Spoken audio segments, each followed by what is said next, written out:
Sorry, একটা ইমার্জেন্সিতে অঞ্জনদাকে বেরিয়ে যেতে হয়েছে। আসলে একটা জরুরি মিটিং কল করেছে ওই পুলিশ ডিপার্টমেন্ট থেকে, তাই জন্যই ওনাকে সেটা অ্যাটেন্ড করতে হয়েছে। আমাকে উনি সবটা বলে গেছে। আর ফোন নাম্বারের ব্যাপারটা কি আপনি জানেন? বললাম যে আমাকে উনি সবটা বলে গেছেন। এই অফিসে আমি, অঞ্জনদা আর আমাদের এই কনসার্ন রিপোর্টার, এই তিনজনই মাত্র জানে নম্বরটা। আপনাদের নিয়ে ফোর্থ হবে।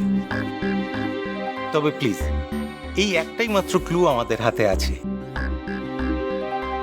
এইটার কিন্তু কোনোভাবে অপব্যবহার হলে অর্চিরই বিপদের সম্ভাবনা বেড়ে যাবে। দেখুন, আমি অর্চিসবানের ওয়াইফ। ওর বিপদের ব্যাপারে আমার থেকে বেশি কনসার্ন তো আর কেউ হতে পারে না। আপনি নিশ্চিন্ত থাকুন। আমি শুনলাম আজকে 6টার সময় ওদের সাথে কথা হওয়ার কথা। আমি ওদের সাথে একটাবার কথা বলতে চাই। দেখুন, এখানে যার সঙ্গে কমিউনিকেট করা হচ্ছে, মানে আমার মনে হয় তাদের থ্রু দিয়ে কথা বলাটাই বোধহয় বুদ্ধিমানের কাজ হবে। আদারওয়াইজ ওরা যে কথা বলবেই তার তো কোনো মানে নেই। কিন্তু কথাবার্তা যা বলার সে তো ওই অঞ্জনবাবুই বলেন, আর না হলে আমাদের ওই রিপোর্টার সর্বজিৎ সে বলে। কিন্তু সেও তো এখন নেই। তাহলে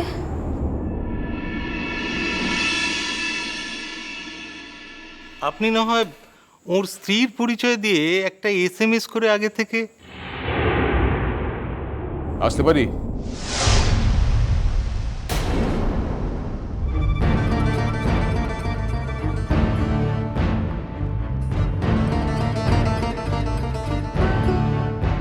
আপনি? আরে আসুন আসুন।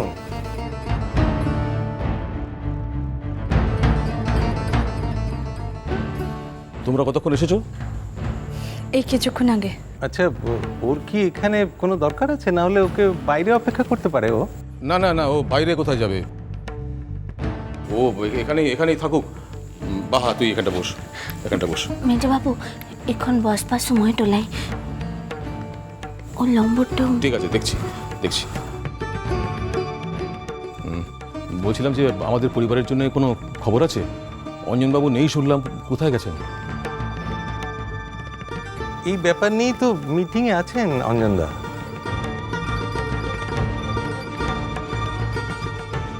বলছিলাম যে মিটিং মিছিল তো অনেক হলো, কিন্তু এখনো তো কাজের কাজ কিছুই হলো না। আচ্ছা, আপনি বলুন তো, এভাবে আর কতদিন আমরা অপেক্ষা করব?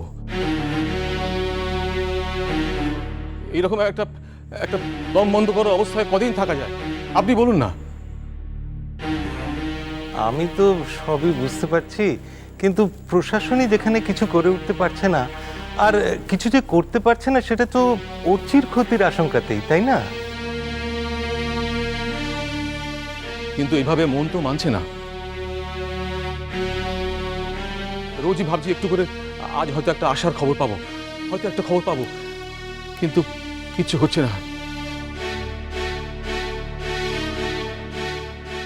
দিনগুলো চলে যাচ্ছে। তাহলে নাম্বারটা আপনি বরং আমার মোবাইলে সেন্ড করে দিন। হ্যাঁ, আমি একটা কথা বলছি আপনার সঙ্গে। আপনি আগে আমার সঙ্গে কথাটা শেষ করবেন, তারপর। উনি তো আপনারই পুত্রবধূ। আমি তো তার সঙ্গেই কথা বলছি।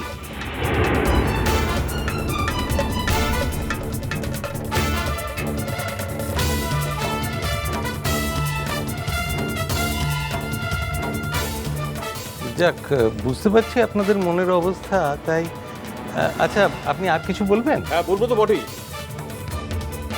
আমি তো বলতেই এসছি। আর সবচেয়ে বড় কথা যেটা বলার, সেটা হচ্ছে যে আপনাদের খবরের কাগজে কাজ করতে এসে আমার ছেলে। আপনি নম্বরটা দিন আমাকে। কোন নম্বর? আপনাকে বলছি, যে নাম্বারে আপনারা কমিউনিকেট করছেন সেই নাম্বারটা। ওই নাম্বারটা আমি ট্রাই করব। আদৌ কোনো কথা হয় কি না, কি কথা হয় সেটা আমি তোমাদের জানাবো। একটা কনফিডেন্সিয়াল নাম্বারকে আপনারা এভাবে পাবলিক করে দিচ্ছেন, তার রেসপন্সিবিলিটি কে নেবে? এই নাম্বারে অন্য কেউ কথা বলবে, যদি তার প্রভাব অর্চির উপরে গিয়ে পড়ে, তার দায় আপনি নেবেন? না, কিন্তু কিসের কিন্তু মশাই? কোনো কিন্তু নেই। আমি চাই না, ছেলের বাবা হিসাবে আমি চাই না যে এই নাম্বার অন্য কোথাও যাক।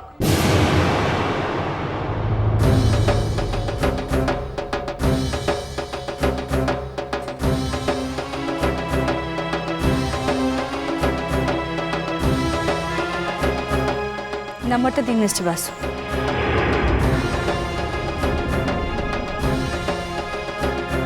বুঝতেই পারছেন, একমাত্র ছেলে মিসিং ওদের, তাই ওদের মানসিক অবস্থা ঠিক নেই। ওই নম্বরটা আমাকে দিন। দেখুন, বরং অঞ্জনদা ফিরলে আপনারা কথাবার্তা বলে নেবেন। আমি এই সমস্ত কমপ্লিকেশনের মধ্যে থাকতে চাইছি না। আপনার কমপ্লিকেশনের মধ্যে থাকার কোনো দরকার নেই। আপনি নাম্বারটা আমাকে দিন। এই নাম্বারটা তো তুমি বা তোমরা নিজেদের জন্য নিচ্ছ না, ওই মেয়েটাকে দেবে বলে নিচ্ছ, তাই তো? আমি চাই না, আমি চাই না যে কোনো সস্তা নাটকে অর্চির জীবনে কোনো বিপর্যয় নেমে আসুক।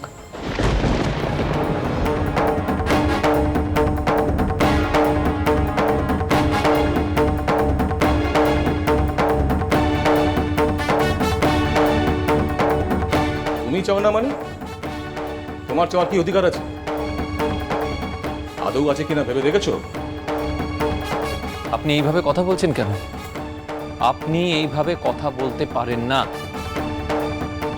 কি আশ্চর্য, আপনারা নিজেদের মধ্যে এইভাবে ঝগড়া করলে তো। থামুন মশাই।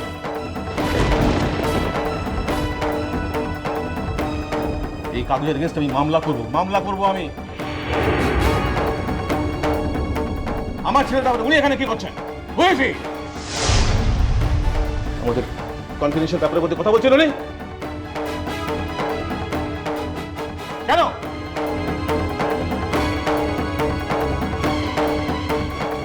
আর এই মেয়েটা কি সব নিয়মের ঊর্ধ্বে?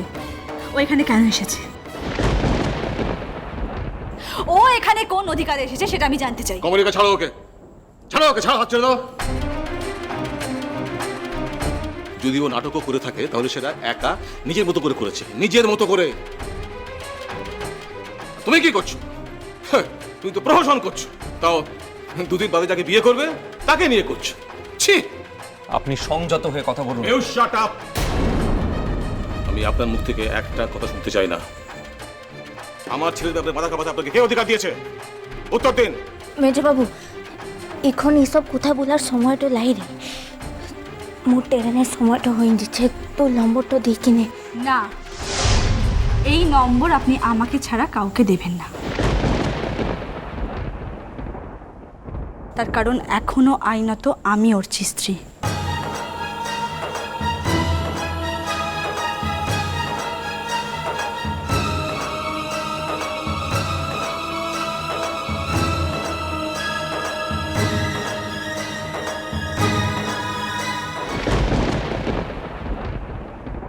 ফোনের টাওয়ার লোকেশন দেখে বোঝা গেছে যে জায়গাটার নাম সিন্ধু। কিভাবে সেখানে পৌঁছতে হবে সেটা ডিরেকশনও আমি তোমায় যতটা পেরেছি বুঝিয়ে দিয়েছি।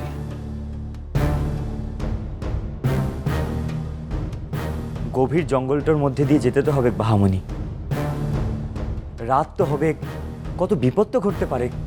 মু পারবো।